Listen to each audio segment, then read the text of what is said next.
Hello and welcome to Hot Yoga Radio. The wind has finally died down after a week of gales, so we're back up in the hills doing another podcast.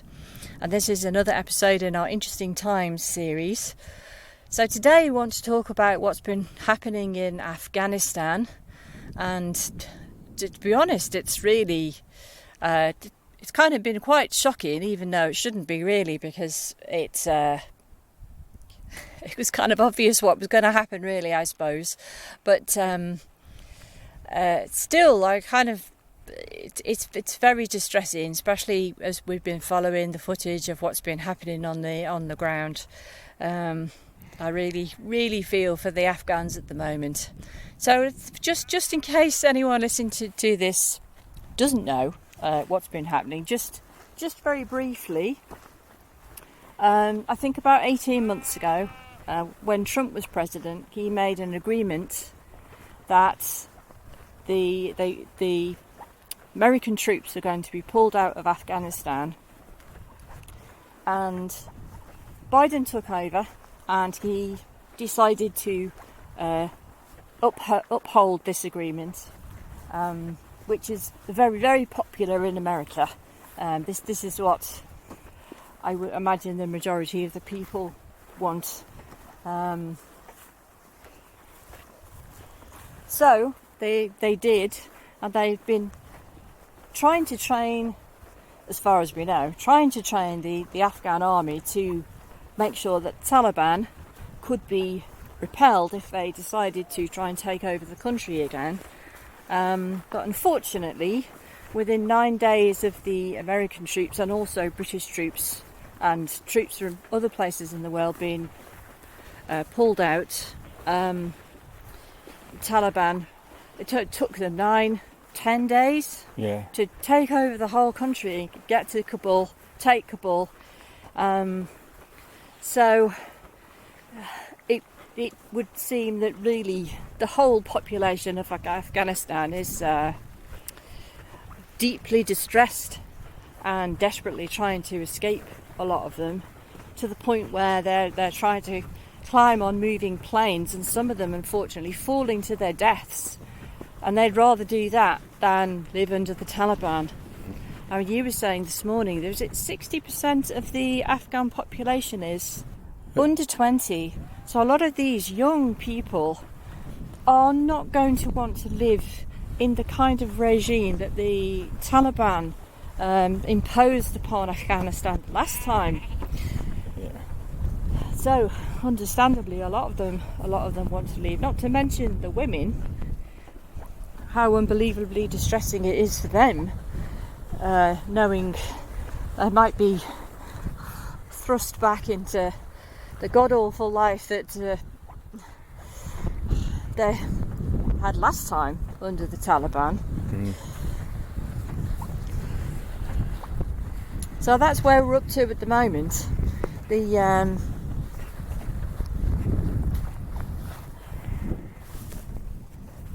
Just great scenes of uncertainty, distress, people fleeing their homes.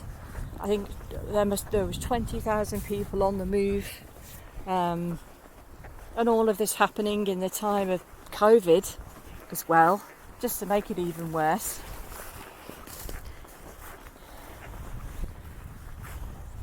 Our government not being particularly sympathetic to their plight, really, not considering it's like partly their fault that all this is happening. There haven't been great moves to welcome refugees from Afghanistan. We're going to take, what did Priti Patel take? We'll take 5,000, which is, considering they've got a population of 66 million. Afghanistan, I think about 30 million, something like that. About 30 million. Yeah. So it's just a tiny drop in the ocean, really. Yeah, I think they said they would take 20,000 over a number of years, 5,000 the first year. And if they're coming across the channel in a dinghy, that's it. They're just going to let them drown. Yeah, basically. Because all this in the context, of course, of the bill that's going through, that's probably now at the Lords, or at the committee stage or the Lords, the Borders Bill, which is particularly uncharitable to anybody seeking asylum or refugee status in the UK. I mean, this is really just a conversation about what's going on, because it all is very new. The Taliban have put out press releases saying, "Oh, we're going to be a lot nicer this time," and we promise. When we don't know whether they've got the fingers crossed behind their backs when they say this, and it's really a bit ambiguous. Because what they said was could mean anything. A few different things. It's a bit of a wait and see situation. It is, yeah. And our government being quite criticised through making no preparations for this kind of event, even though they've had 18 months. I mean, it's typical, really, of the Tories, just to sit back and do nothing. And Johnson and Raab, the Foreign Secretary, are on holiday. were on holiday, sunning themselves on the beach while all of this was going on. I think it's doing to drag them back by the hair. It's doing them some reputational damage, I think. Yeah. Even though, you know, they are very Teflon, there's hardly anything sticks, you know. So it'll do them some damage, definitely. Yes, I mean, this is when we had this conversation the other day, when it was too windy to record anything, I thought they were going to find themselves in a quite conflicted, because I was watching the BBC and Channel 4 and and you were listening to Radio 4, weren't you? So as far as I could tell, a lot of our media, instead of doing the migrant refugee bashing, we're showing these desperate scenes in a very sympathetic light. Yeah. And it would be pretty hard for anyone to watch what was going on and think, oh yeah, they're just a pack of bastards, aren't they, trying to come over here and take our jobs, blah blah blah blah blah, and all the crap that they talk. Well, they do. So I wondered where they were going to, like, how the Tories were going to play it, because they want to play the racist card for all it's worth, and do the thing of like the divide and conquer and getting the public just to hate migrants or anyone brown. Or anyone European, actually. Now, anyone who isn't British now, that's where we're at, isn't it? Yeah. With them lot. Yeah. Anybody who isn't English, even, maybe. Yes, I know, yeah. So, I wondered, I thought they were going to be pulled, because there was obviously there was a lot of sympathy in this country for what's going on in Afghanistan. And, I mean, especially women. Yeah. You know, what's it's like I can't even imagine how terrified the women who live there are right now. What might be coming, where they can't have education, and they can't leave the house without a chaperone. You know, they're kind of virtually in prison, really. Yeah, you know, and slaved and in prison. The first Taliban regime was certainly like that. A lot of educated women committed suicide. The despair was so great. 20 years ago, the Taliban partly ruled Afghanistan for about, I think it was about 6 years or something like that, might have been a bit more. Even though the country was basically in a state of civil war, there was like a war between the Taliban and the Northern Alliance. It's based on ethnicity and tribal loyalties and that kind of stuff. So it wasn't exactly a kind of a stable government, but they're absolutely awful to women, you know, closed girls' schools, so forth. Very, very backward. However you look at it, you can be as cultural relativist as you like. They were terribly backward. They're claiming that they're not going to do it this time, but I say you have to wait and see about that. They're claiming that they're going to, you know, they see women as equal but different, I suppose, and as long as women behave in accordance with Islam and Sharia law, however you want to interpret that. Yeah, which you actually did that backwards is very, very different, isn't it? Yeah, it's extremely open to interpretation. But it seems like they want inverted commas, to develop the country by exploiting its wealth, its native wealth. And it's got tremendous mineral wealth, Afghanistan, including possibly the world's biggest reserves of lithium. Yeah, and a lot of rare earths and gold and gas and all kinds of stuff. They've got a lot of stuff there that they could exploit, but they're not going to be able to exploit it if their position vis-a-vis the world economy and the other countries of the world is too ambiguous or too unfriendly or too unstable. And it seems like if you believe Pepe Escobar, who's thought to be by a lot of people a great Afghan expert, he spent a lot of time there, and a Central Asia and China expert. If you believe him, and I'm not sure whether to just yet, but if you believe him, that the Taliban have been talking to the Chinese and the Russians for ages, in the expectation that they would be able to take over when the Americans left. And in the expectation that eventually the Americans would leave. Because 20 years is a long time, and $2 trillion and thousands of deaths of young American men and women is a big price to pay. Eventually America was going to go, and NATO, the Brits and NATO, were going to leave. You can't stay there forever. This is what Biden said, and he's right. At some point, we've got to leave. So in this context, the Taliban have been talking to China, if you believe Pablo Escobar, and Max Blumenthal seems to, and Ben Norton seems to. I don't know again how reliable these people are. I've said in previous podcasts that they are reliable, but I think a critical eye needs to be cast over the actual detail of what they say, always, because sometimes they seem to be spot on, and other times I think they get carried away. I might be wrong about that. So there's a lot of question marks I've got over this take, but it seems to me pretty likely that China's going to want in Afghanistan. There is a very short border with China, and Afghanistan could fit quite well with the One Belt, One Road, the new Silk Road option. And you should be sure that China would love its hands on that lithium, because it wants to lead the world in the climate mitigation measures, which means more solar power, which means you need storage. And at the moment, the technology is looking at lithium battery storage, and already huge battery storage has been put in place in Australia, for instance, to test out this proposition, because the sun only shines in the day. You want electricity at night, so you charge up these huge lithium batteries. And of course, if all the cars are going to go electric, the world's going to need absolutely tons of lithium, and China would like to be in the forefront of that, just as it's in the forefront of solar panel development. So they've certainly got an interest. They're already have got big deals with Pakistan to push a road through to the Arabian Sea, through Pakistan, as a part of the One Belt, One Road. And probably to use Pakistan as a cheap labour source, I wouldn't be surprised.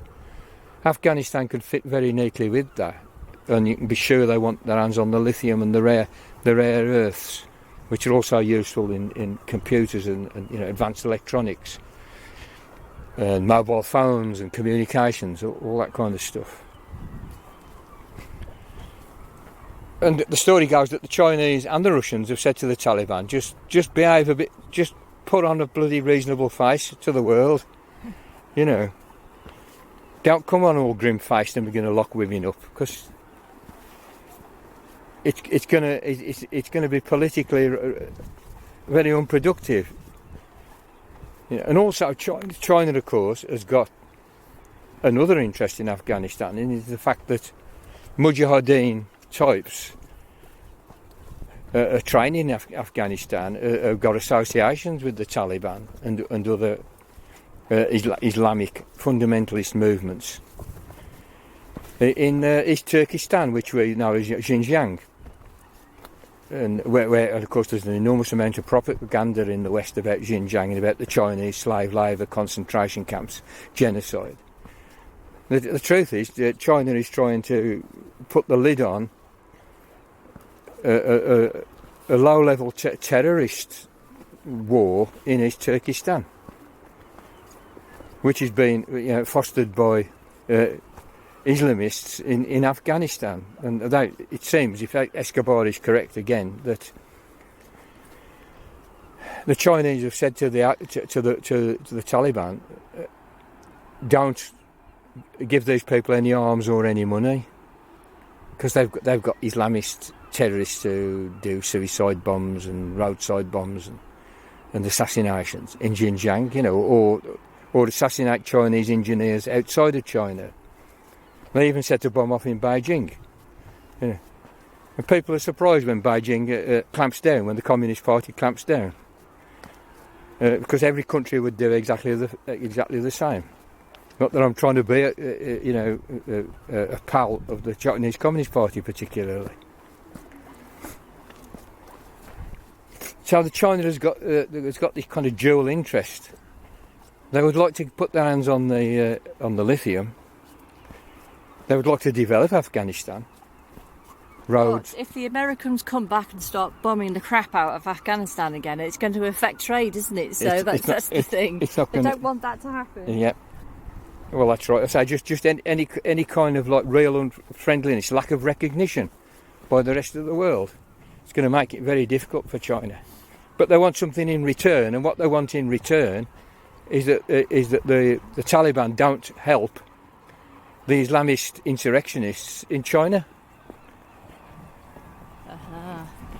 Plus, they'll do a deal with them for, they'll help them to develop the lithium and the rare earths and the mining, which they're extremely able to do. They're probably the most able country in the world for that very project. Plus, they have a border with Afghanistan, albeit a very small one, but they have a border, so they could run a road through possibly, even though it's extremely mountainous territory.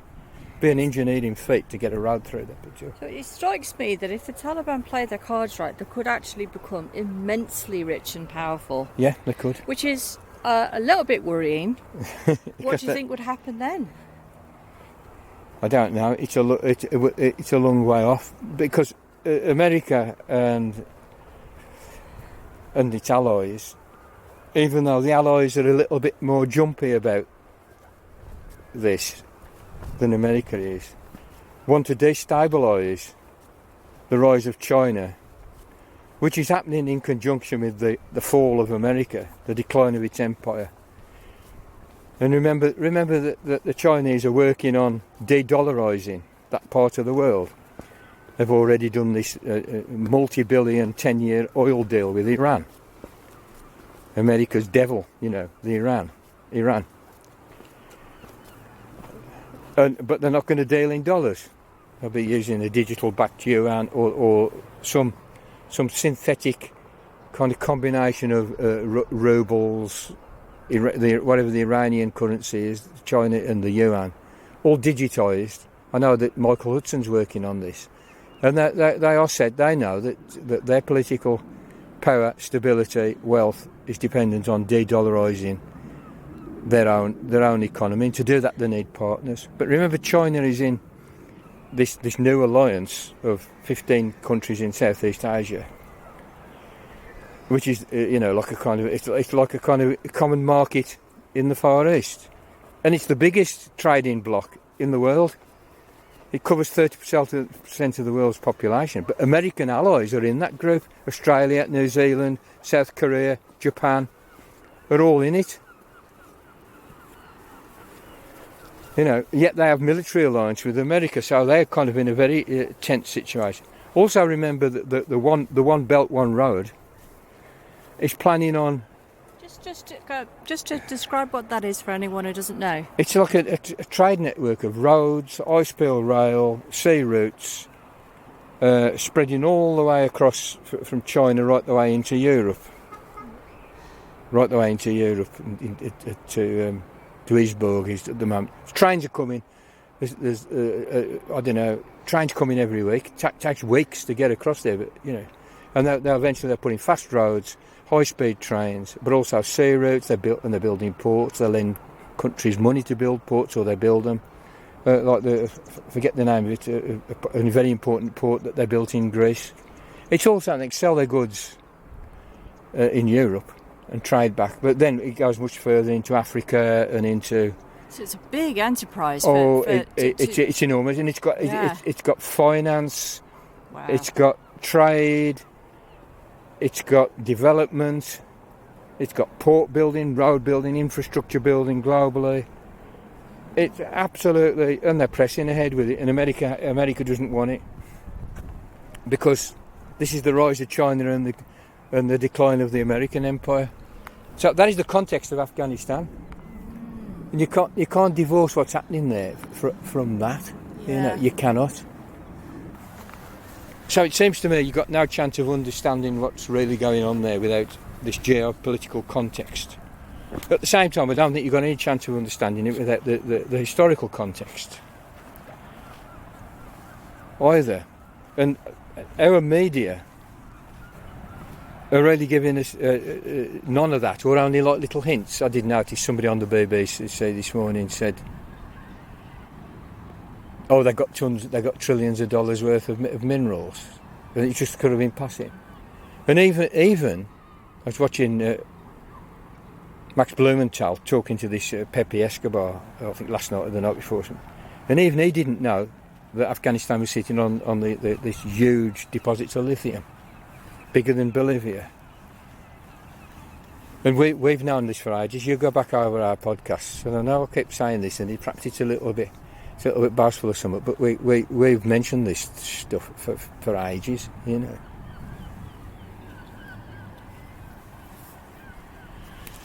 So that's what's kind of going on. I mean, the way it's being presented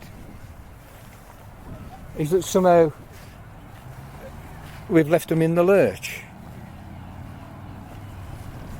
You know, there's this, and all the women and the girls, and fair enough, one feels for them, you know, and if anything could be done for the advances that women have made in Afghanistan to be preserved and then enhanced and built upon, we should, you do it. But as Jimmy Dore said this morning, he says it's completely hypocritical, because the best thing you can do for women and girls is not bomb them. Yes. And he said just the other day, like a school was bombed and 20 young girls were killed by American bombs, you know, just the other day. And if they really were serious about it, why is Saudi Arabia, which is completely oppressive to women, one of their biggest allies, who they sell advanced weapons to? Why? You know, it is complete hypocrisy, and it's complete propaganda. They don't fucking care about women and girls, otherwise they wouldn't support Saudi Arabia and be in an alliance with Saudi Arabia.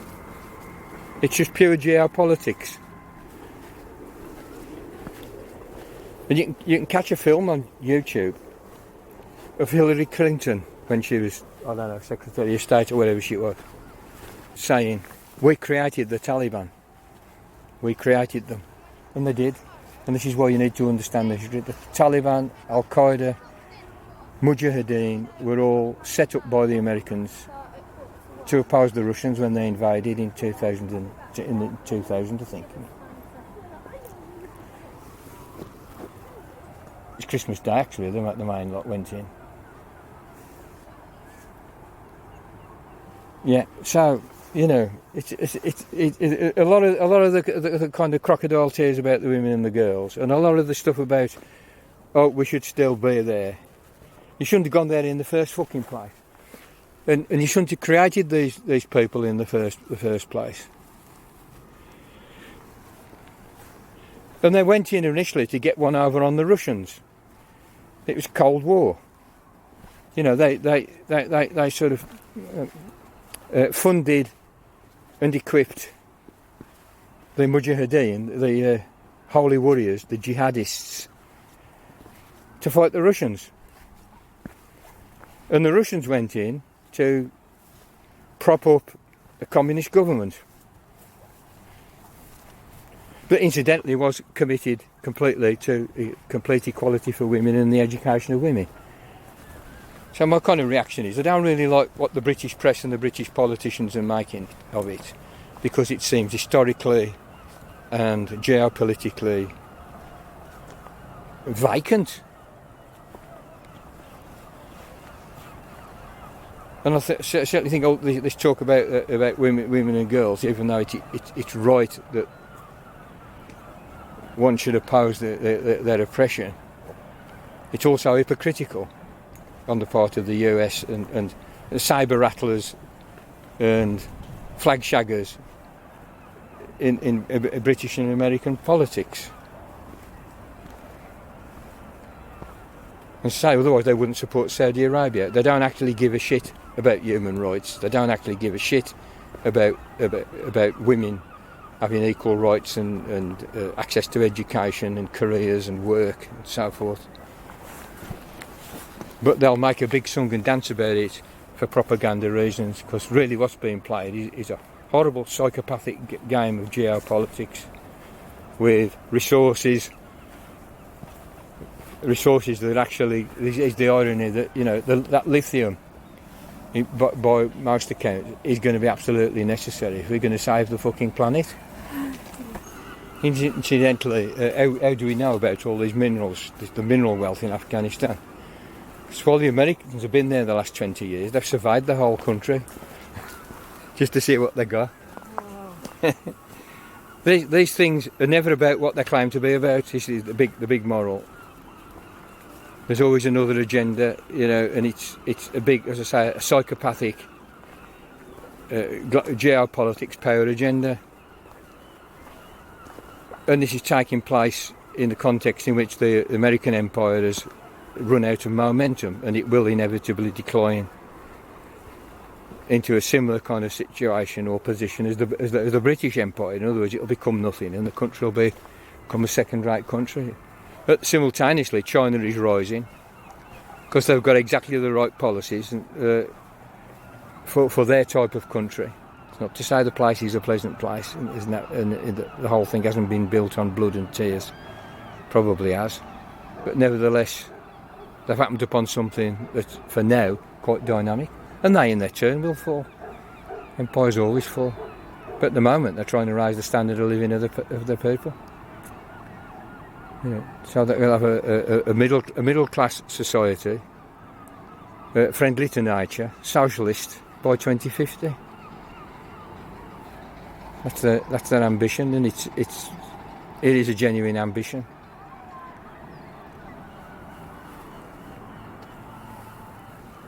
Oh well, we're nearly back in the town now. You can probably just hear it in the background. Yeah. So watch this space. There's going to be an awful lot more happening. I mean, so much has happened in such a short time already. So who knows? I mean, the last time I looked this morning, it sort of looked like the Taliban were starting to fight amongst themselves already. Yeah. So I just heard one expert, a professor of Afghan studies or some Central Asian studies, saying that he thinks they are very disciplined and that they're not likely to factionalise. But there'll be other factions in the country, even Islamic factions, who might take a pop at them. And just remember, you know, a lot of young people, they've grown up completely under this American attempt to institute some kind of liberal democracy. Even though it's very uneven, parts of the countryside were always ruled by the Taliban and untouched by city Afghanistan, which is kind of like, as for, you know, it's from the time of the king, before the deposed king, it was very cosmopolitan. And a lot of middle-class Afghans are quite westernised, you know, you might say. And the huge difference between their worldview and the worldview of people in the countryside who survived by growing opium. Yes. Anyway, there's a lot of ins and outs, I can tell you that. Yeah, and though the situation is, to come. Yeah, the situation's kind of ultimately simple. Is it? Yeah, imperialism. You know, fight the Russians. And then the consequences of that. I mean, Jeremy Corbyn's right. You know, if you go in, you might perhaps do some short-term sort of ameliorations of the destructiveness that's happening. But in the end, it will just go to shit. And he's right. It has to. But this has been rolling on since the fucking 19th century. Precisely this. Okay. Over and out, eh, chaps? Yeah. Oh well, a bit of a ramble, but I hope everyone found that interesting. Lots to say, as normal. Yeah. So I hope everyone's okay, and we'll speak to you soon. Okay, chaps, we're back home now, and we realised that we wanted to make a little addendum to this podcast. And that is, we want to mention the role of the military-industrial complex in the whole thing. Of course, they've been making absolute fortunes over these last 20 years. Much of the $1 trillion spent on this war has gone to them. And they love war because they always make a profit. Actually, they make a profit in peace by inventing threats and by always claiming that the current equipment is obsolete and needs to be updated because the Chinese or the Russians have got something a bit better and all the rest of it. The scam of scams, and of course these people have got immense power within governments in the world. So just bear that in mind. They make absolute fortunes out of these human tragedies. As for nation building, when money is spent on projects in countries like Afghanistan that have been invaded by the hegemon, it still finds its way back to Wall Street or the City of London, because basically the contractors are American, British, European firms that make a profit. They're private. They make a profit for shareholders, and they work so as to increase their share price. And of course, that profit goes back to the West. So even then, the money doesn't actually find its way to the people.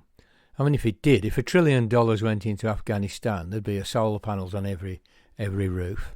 There'd be schools in every village, excellent schools, well equipped. There'd be broadband internet across the country. There'd be proper highways. There'd be self-sufficiency in food and food security. $1 trillion would go a long way in a place like that. But as I say, the money ends up in the pockets of the death merchants, Boeing, Raytheon, Lockheed Martin, and all the rest of them, BAE. It's kind of disgusting. Just always bear that in mind. This is always in the background of all geopolitics and all the tragedies that we see across the planet, where the hegemon is at the heart of it. Nation building, spreading democracy and freedom. What they're actually doing is making dosh for their death-dealing masters of war. Okay, thanks for listening. Over and out.